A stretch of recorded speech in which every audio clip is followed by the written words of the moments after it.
Alam mo na kung bakit ka kakaganyan.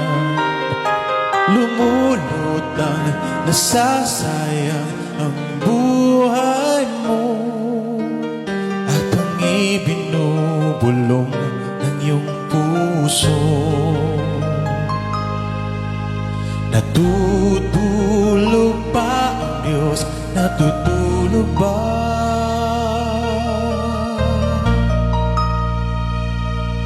At ikaw ay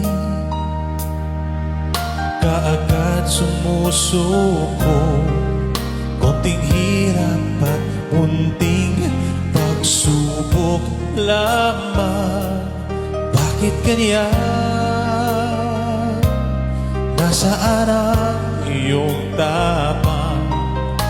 Naduduwag, nawawalan ng pag-asa, at iniisip na natutulog pa.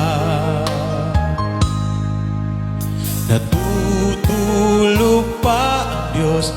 Natutulog ba?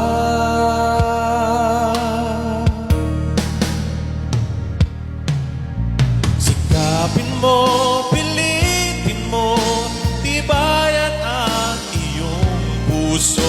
Tanging ikaw ang hubog sa iyong bukas. Huwag mo sanang akalain natutulog pa ang Diyos. Ang buhay mo ay mayroong halaga sa Kanya.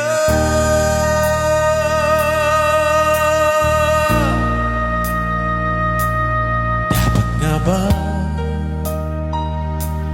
na ikaw ay maghihintay at himukin ka, pilitin ka ng tadhana? Gawin mo na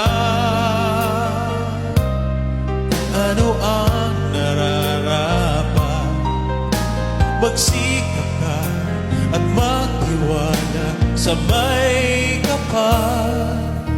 Nakahanda ang Diyos umalala